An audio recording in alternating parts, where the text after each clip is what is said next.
Bab 51. Mabuk 3. Cukup. Colden Ye menggenggam pergelangan tangannya, ingin mencoba melepaskannya dari pelukannya.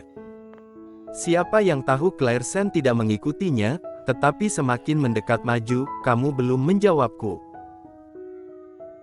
Urat di dahi Colden Ye melonjak, memegang pinggangnya ingin melepaskannya, tetapi Clairsen tetap memeluknya, dirinya yang mabuk, semua gerakannya berdasarkan nalurinya. Melihat Colden Ye memaksa melepaskannya, dia langsung memeluk leher Colden Ye, kemudian duduk di atas pangkuannya. Orang-orang di sekitar. Pembantu Colden Ye melihat keadaan tersebut, kemudian dengan suara pelan bertanya, apakah Tuan Muda Ye butuh bantuan?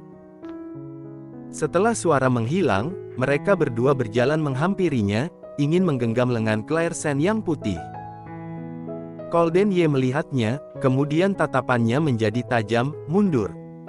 Sehingga dua tangan yang kekar tersebut seketika hanya terdiam di udara. Arthur Xiao yang berada di samping bergumam di dalam hati bahwa mereka bertindak sembrono, tidak bisakah mereka melihat Tuan Muda Ye yang sedang tegang? Benar-benar tidak tahu apa-apa.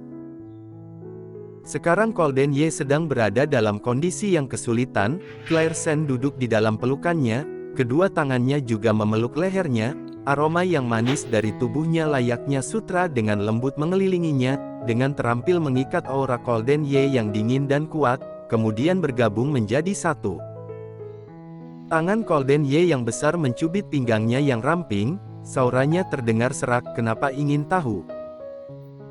Bibir merah Clairsen mengerut, tiba-tiba membungkuk bersandar pada bahunya, kemudian dengan mengerutkan bibir berkata, ngantuk sekali. Colden Ye. Setelah menggodanya dia mengatakan dirinya ngantuk. Hehe, hei wanita, kamu sudah tidak memiliki kesempatan. Tangan lain Colden Ye menggerakkan kursi rodanya, Arthur Xiao melihatnya, dan segera berbicara, cepat siapkan mobil, pergi dari sini dahulu. Setelah mengatakannya, Claire Xiao langsung membuang pria barusan, dan dengan cepat berjalan ke depan. Dalam perjalanan pulang, Clairsen mempertahankan posisinya, tetap berada di dalam pelukan Colden Ye, dirinya yang mabuk selama perjalanan tidak berhenti bertingkah, memegang leher Colden Ye, sesekali mencubit telinganya, sebentar menggunakan kukunya menggores kulitnya, sedikit gerakannya, membuat Colden Ye menjadi memanas. Colden Ye juga tidak tahu apa yang terjadi dengan dirinya, ternyata bereaksi hanya karena digoda sebentar oleh seorang wanita. Menggenggam tangannya, menghentikan gerakan tangannya agar dia tidak bergerak. Clairsen menjadi tidak senang, kemudian dengan mengerutkan bibir berkata, lepaskan aku. Wajah Colden Ye menjadi dingin, tatapannya lurus ke depan, cepat. Wanita sialan ini, jika tidak segera mengembalikannya, dia benar-benar dapat melakukan apapun. Dan keteguhan Colden Ye dengan cepat akan terasa. Jika terus seperti ini, Arthur Xiao menginjal pedal gas, dengan tidak berdaya melirik kedua orang di belakangnya. Benar-benar, posisi tersebut sangat panas, seorang wanita mabuk dengan lemas berada di dalam pelukannya, dan ternyata Tuan Muda Ye dapat menahannya. Cantik. Suara dengan nada dingin muncul dari belakang tubuhnya, punggung Arthur Xiao merasakan awa dingin, dan segera menegakkan tubuhnya, tatapannya menuju ke depan, dan tidak berani sembarangan melihat. Bercanda saja, bagaimana mungkin dia berani sembarangan melihat? Tangan Clairsen yang digenggam, tidak dapat melepaskannya, dia mulai memberontak, tubuhnya yang mungil bergerak di atas tubuh Colden Ye, dan tanpa sadar menggeseknya. Tatapan Colden Ye menjadi mendalam, tangannya yang kosong menahan bahunya, sial, jangan sembarangan bergerak. Clairsen memberontak beberapa kali, tetapi tidak dapat bergerak, dia mempertahankan posisi tubuhnya, tatapannya terlihat menyedihkan, seperti sedang memohon padanya. Colden Ye ternyata sudah sedikit tidak dapat menahannya, dia tidak membuka matanya, kemudian dengan suara dingin berkata, jika tidak mau diturunkan dari mobil olehku, lebih baik kamu patuh padaku. Mendengar ucapan tersebut, mata Clairsen terbuka lebar, beberapa saat kemudian memejamkan matanya, kemudian bersandar ke dalam pelukannya, sepertinya dia telah takut, dan berhenti bertingkah. Golden Ye akhirnya dapat menghela nafas lega, melepaskan tangannya yang digenggam. Setelah Claire Sen mendapatkan kebebasan, dia langsung memeluk pinggangnya, dan bersandar ke pelukannya. Tubuh Golden Ye membeku, dahinya mengeluarkan keringat dingin. Untungnya, kali ini setelah Claire Sen memeluknya dia tidak sembarang bergerak, tetapi memejamkan matanya dan tidur. Merasakan nafasnya yang teratur, Golden Ye menunduk menatap wanita yang berada di dalam pelukannya. Dirinya mabuk, dengan yang sadar, sepenuhnya adalah dua orang yang berbeda. Seorang wanita, ternyata memiliki sisi seperti ini. Sisi ini, seperti seorang anak-anak, dapat bersikap manja pada orang lain. Dan setelah dia sadar, dia dapat menahan emosi pada dirinya. Terkadang sudah jelas dia sudah benar-benar sangat kesal, tetapi pada akhirnya memilih untuk diam dan pergi, tidak menjelaskan apapun, tidak mengatakan apapun. Ibu. Sebuah suara yang samar keluar dari bibirnya yang berwarna merah muda, alis Golden Ye sedikit bergetar. 15 menit kemudian, mobil tiba di kediaman Ye, pintu mobil terbuka. Selanjutnya, Arthur Xiao mendorong Golden Ye turun dari mobil. Di atas tubuh Golden Ye ada sesosok tubuh yang mungil, layaknya gurita menempel pada tubuhnya.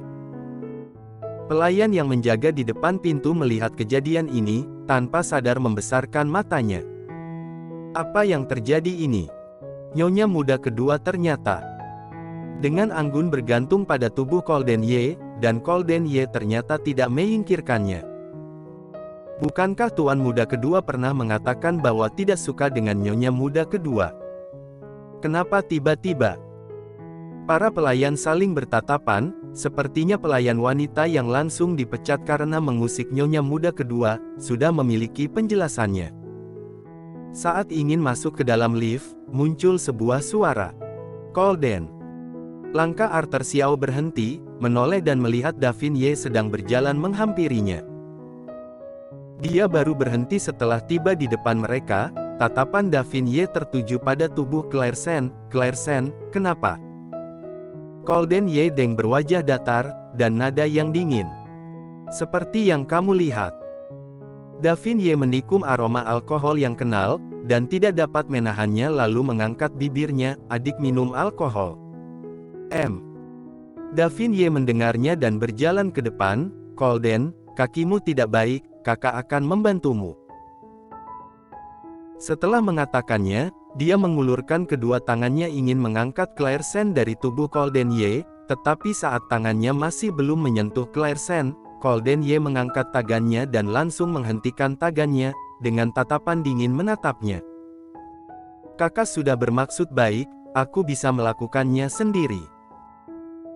Davin Ye memperhatikan tangannya dan membeku sejenak, kemudian bibirnya yang tipis melengkung. Golden Ye, kakak juga hanya khawatir kakimu tidak dalam kondisi baik, meskipun adik adalah seorang wanita, tetapi dia juga berat, dan kakimu.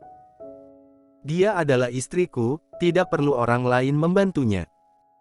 Ekspresi wajah Davin Ye sedikit berubah. Golden, kakak tidak memiliki maksud lain, hanya saja. Jalan.